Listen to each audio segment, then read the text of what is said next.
Welcome to the human frequency on the road. There's a lot of honking going on. Literally on the road.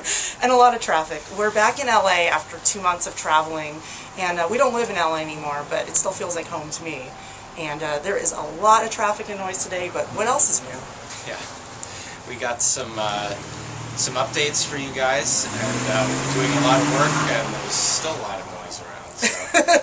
Well, one thing I got to say is everywhere we've been in the last couple of months. We've been down to Orange County, we've been all the way up to Mount Shasta area, we went through Reno and Sparks, Nevada, so we've been in many places gifting organite. But everywhere I go, I see this.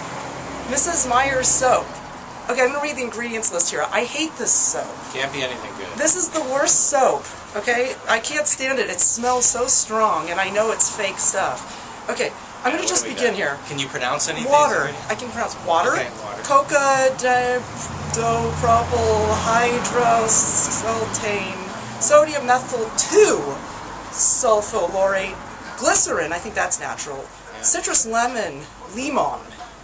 Okay, peel oil. This is too many things. So there's a lot of chemicals, fragrance. That's the one that gets me the most. There you go. Everywhere I go is this Mrs. Meyers hand soap, and I don't think there's anything natural about it. I don't know why it's touted as natural. I prefer Summer's Generation products, but I know that I'm going to get a ton of comments in the comment section about why those are bad for me. But at least they don't have a smell. I get the unscented, because fragrance makes me ill. And I think the fragrance makes me sick because it's directly affecting my nasal passage. It's unnatural. I feel like I have allergies whenever I'm around this. As soon as you see fragrances, stay away. So anyway, I know every house I've been to pretty much has had this soap. And they use the dish soap. It's like, can't you just get something clear but not smelly? Anyway, no complaints though. I've liked everywhere we've been. We traveled down to Orange County as our first major stop back in February, and we visited with Ann Maurer and did some major tower busting. We have a video about that. So all over northern Orange County, we learned oil history with Ann, and we saw a lot of cell phone towers. Yeah. Surprise, surprise. So, speaking of oil history, I don't think we would have gotten anywhere we need to be on these trips for gifting and teaching without oil. So, this is one thing that, we think a lot about these days is oil, and people are protesting the North Dakota pipeline. And how are they arriving at those protests? Cars. Yeah. And how do we get around Los Angeles? Cars. I'm seeing a pattern here. So we do need oil. Unfortunately, it's causing a lot of pollution, but it's not my opinion and it's not Ann's opinion after we spoke with her that it has to be such a boogeyman and has to pollute so much. The fact is every natural resource we need has been given to us by God. It's right here on earth for us to use. But we're not doing it cleanly because we're allowing major evil corporations to get all the oil for us. And we're not doing it responsibly. Right. For the same reason. So we have this boogeyman that we're using. It's our only means of transportation is oil right now. And so we're being made to feel like we're destroying the world because we're using the only method that's being given to us. But we really do have to look into technologies that are cleaner. In the meantime, we can drive responsibly. We do the best we can.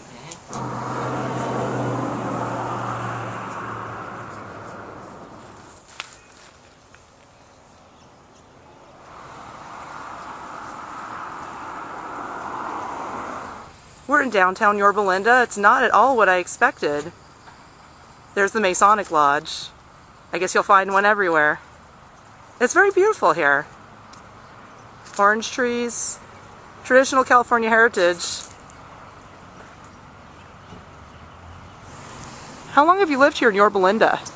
Actually, I've been in and out in various moves for many years, at least 2 decades. I lived here when I was going to college, so I've seen the town has really basically stayed the same except for new modern commercial centers and housing tracts. But the essence of the town has stayed the same for a long time. The historic buildings right where we're passing in front of have been preserved, and there's just this one little block area, and this is where people have festivals and fun times and meet up, and people come from all over to party in the streets right here in Yorba Linda. Well, how's Agenda 21 affected the community? Because here in downtown Yorba Linda, I don't really see Agenda 21. I see traditional businesses. It's actually kind of dead on a Sunday. It's kind of amusing. It's like there's like nothing going on here. No, and I really do think that that's the way people want it. You know, they want a quietude where they can decompress, think, be with their families, and I think it's perfect for that.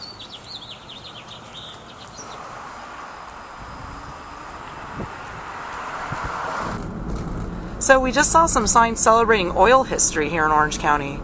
And it's really interesting to see that in a place that's so Agenda 21 heavy.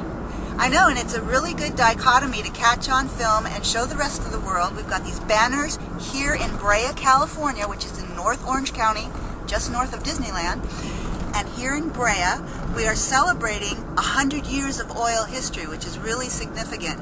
So a peaceful settlement has occurred between the Agenda 21 planners and the people who want to celebrate oil history. So they have shown us that they want it done a certain way. This is called Celebrating Oil History Done Right. And we're going to move into some more graphics that show you celebration of oil history in Brea. What do we have here? Is this a reference to the man on the moon, which didn't happen?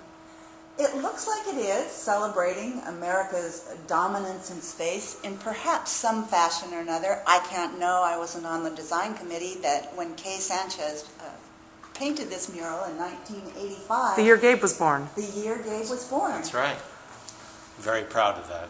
Yes. Well, this shows you what the city of Brea has chosen to celebrate, that the importance of America's dominance in space relates, follow the orange line, follow the brown line. And where does it take us? To the oil. Ah. And there's the pipeline symbology.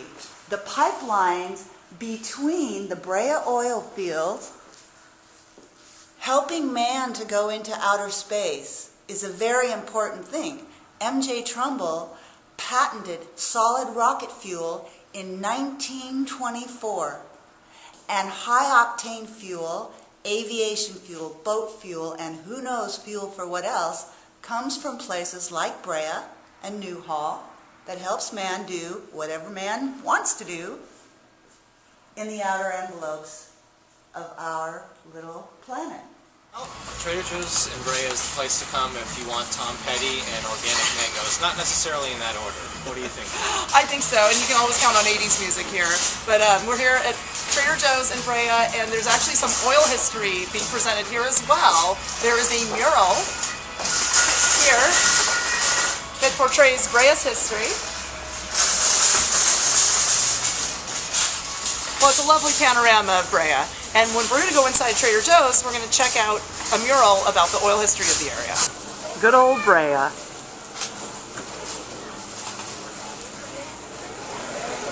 You know, it's interesting because here we're at Trader Joe's, and I guarantee you that almost everybody here is really freaked out about global warming and the effects of oil on our atmosphere when it's used as a fuel. And, you know, we've done a lot of things wrong with oil, and actually we've covered this on our show, too. We've talked about the North Dakota pipeline. We are actually doing these things to ourselves. We have to be conscious of the use of our resources. So I think I could probably ask anybody in the store, maybe I will try that, but maybe I won't bother them. But they're probably worried about global warming. They probably support Agenda 21 without even realizing it, because they think that the high density is going to be the cure for air pollution, so we're not driving so much. But it really, there's so much more to it than that, and I think we can actually use these resources consciously. Well, here's something you don't see in Hollywood, where the Trader Joe's shows a history of people like Marilyn Monroe. This is a history of Brea. Agriculture, oil production, baseball, swimming. The plunge. So, Anne, you told us about this mural at Trader Joe's. I never really would have expected to find a historic It's a magnificent depiction like this. work of art, and I knew that as an artist you would love it. And they've really captured how prosperous and beautiful the oil industry can help make an area. And I think Brea and Yorba and Olinda really got some good progress made for oil extraction and making things safe and beautiful and healthy and better for humankind.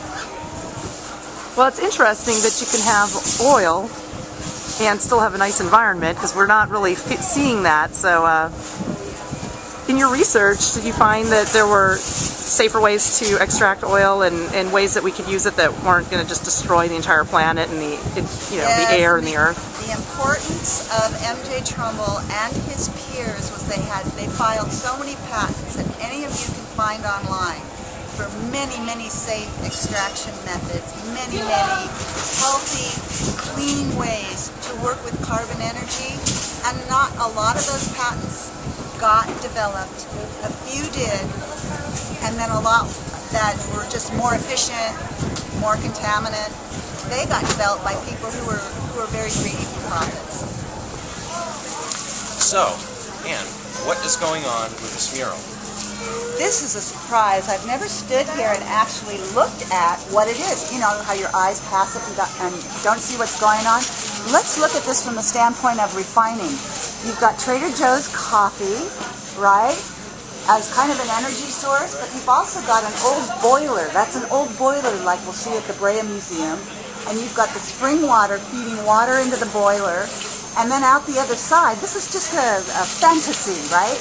That you would make a cup of coffee using the old energy technology that was used in the oil fields that we're going to see at the very next stop.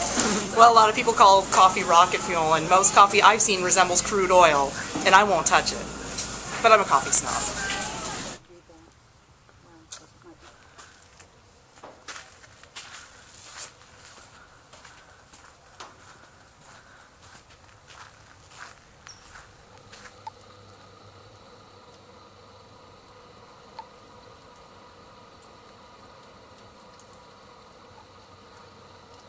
This is the Olinda Oil Museum, our last stop on the oil history tour with Ann Maurer.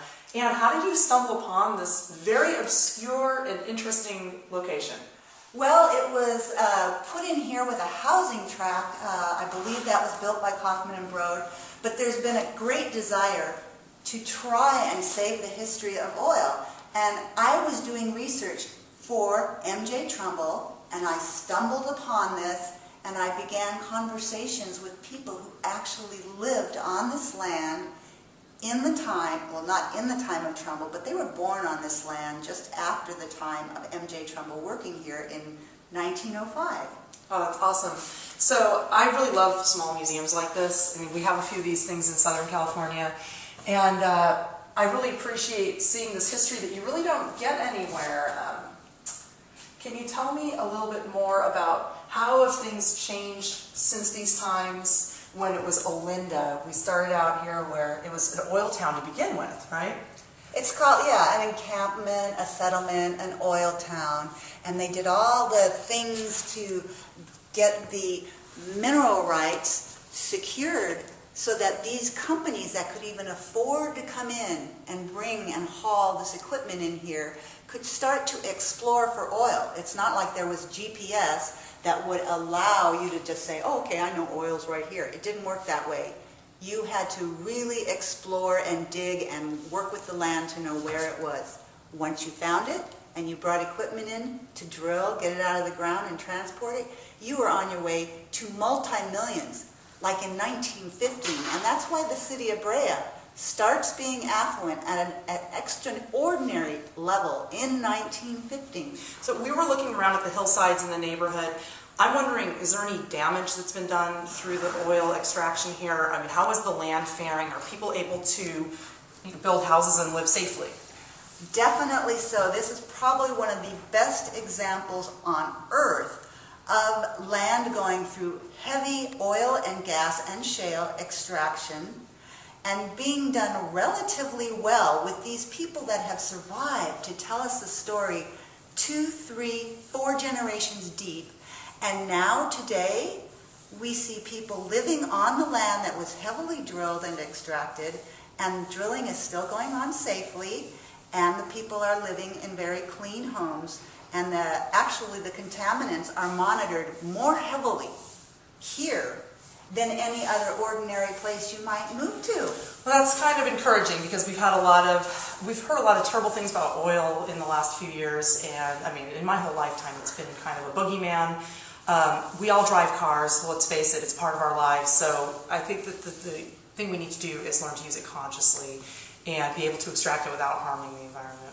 Yes, and all that technology, all that innovation is ready to be deployed if people would stop hating carbon energy so much. We can bring things into balance, use a lot of renewables, which you'll see on a lot of oil fields across the country. Solar panels, windmills, and extraction equipment that is cleaner than anything you'll see in this museum. Well, I think it'd be great to move in that direction of cleaner extraction for oil. I think we have had the technology for a long time. We did an interview with Ann Maurer on our radio show, The Human Frequency. So check that out on the YouTube channel, youtube.com/thehumanfrequency. Ann talked all about MJ Trumbull and the oil history of California. We have learned so much from you. Thank you so much, Ann, for being with us today, traveling around Orange County and showing us the oil history tour. It's been a pleasure, and I hope we get to do a lot more, and I really enjoyed the spontaneity and all of us just getting so creative with what we're seeing and what we're going to learn, and it makes me think, gosh, we're just on the launch pad. We're just on the launch pad. Awesome. Well, thank you. Thank you very much.